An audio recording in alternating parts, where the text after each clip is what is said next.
Sorry రెండో పేజీలో ఉన్నట్టున్నది. ఇక ఇక్కడ ఉన్నది కదా విజయశాంతిది. రాములమ్మకు కారు లేదట. విజయశాంతి తన మొత్తం ఆస్తులు 113 కోట్లని ప్రకటించారు.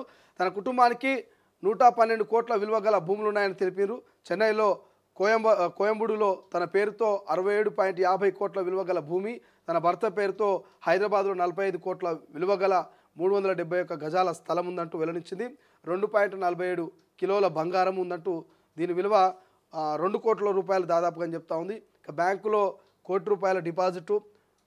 2009లో కేసీఆర్ అరెస్టుకు నిరసనగా సంగారెడ్డిలో చేసిన ఆందోళనకు సంబంధించిన కేసుతో పాటు హనుమకొండలో పలు కేసున్నట్లు రాములమ్మ చెప్తా ఉంది. బట్ ఏదేమైనప్పుడు మాత్రం రాములమ్మకు ఇంకా కూడా కారు లేదట. ఇన్ని సినిమాల్లో నటించినటువంటి రాములమ్మ, ఇంత ఆస్తున్న రాములమ్మ సొంత కారు అయితే అంటే ఆమె పేరు మీద కారు లేదనేది చెప్తున్నటువంటి పరిస్థితి మనకు అనిపిస్తుంది. సో ఇక అద్దంకి దయాకరు ఆస్తి 1.3 కోట్లు. అద్దంకి దయాకర్కు 1.3 కోట్ల ఆస్తుందంట. అద్దంకి దయాకర్ పేరిట వాహనాలు ఏమీ లేవు. భార్య పేరుతో ఒక స్కూటర్ మాత్రమే ఉంది. ఆయన ఆస్తి 1.3 కోట్లు, అప్పు 53.44 లక్షలుగా పేర్కొన్నాడు. సో ఆయన చిరాస్తి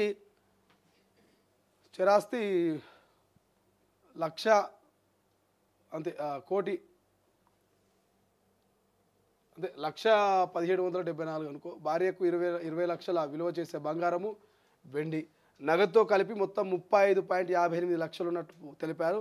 జనగాంలో 6 లక్షల విలువైన స్థలం, అఫీస్పేట్లో 2,275 చదరపు గజాల విస్తీర్ణం ఉన్న 60 లక్షల విలువైన ఫ్లాట్ ఒకటి ఉందన్నట. సో నెల్లికంటి సత్యం పలు కేసులు ఉన్నాయి ఆయన మీద. ఆయన కూడా కేసులో నిందితుడిగా ఉన్నాడు. కిడ్నాప్, ప్రభుత్వ అధికారి విధులకు ఆటంకం కలిగించడంతో పాటు పలు కేసులు ఉన్నాయి. ఆయన భార్య స్థిరాస్తులు 25.90 లక్షలు, స్థిరాస్తులు 48.50 లక్షలు. ఇందులో నల్గొండలో ఇల్లు, ఆ జిల్లాలో సుమారు 10 ఎకరాల భూమి ఉన్నాయి. భార్య భర్తల పేరిట చెరో 2 లక్షల పంట రుణం ఉందంటూ మనకు వార్త కనిపిస్తుంది. ఇక కేదావత్ శంకర్పై 21 కేసులు ఉన్నాయట. కేదావత్ శంకర్పై మొత్తం 21 కేసులు ఉన్నాయి. తెలంగాణ ఉద్యమంలో వివిధ దశల్లో పెట్టిన కేసులతో పాటు ఇతర కేసులు ఉన్నట్లు తెలిపారు. తనతో పాటు భార్య పేరుతో దిలావర్పూర్లో 21 లక్షల విలువ గల 10.53 ఎకరాల వ్యవసాయ భూమి ఉందంటూ మొత్తం స్థిరాస్తుల విలువ 41 లక్షలు అంటూ ప్రకటించాడు. సో ఇదిగా దాసోజు శ్రవణ్ తనకు ఇల్లు ఫ్లాట్లు ఏమి లేవని ప్రకటించారు. 2 కార్లు మాత్రం ఉన్నాయి. బ్యాంకులో 25.20 లక్షల డిపాజిటు, భార్య పేరుతో 1.86 కోట్ల డిపాజిట్ ఉన్నాయంటూ తెలిపారు. భార్య పేరుతో 7.26 లక్షల అప్పు ఉందంటూ వెల్లడించారు. సో ఇది నూతనంగా ఎన్నికైనటువంటి ఎమ్మెల్సీలు, వాళ్ళ లిస్టు, వాళ్ళ కథ, వాళ్ళ కార్ఖాని. బట్ ఏదేమైనప్పుడు మాత్రం సో రాములమ్మ మాత్రం ఎక్కడ కూడా తగ్గరని చెప్తా ఉంది.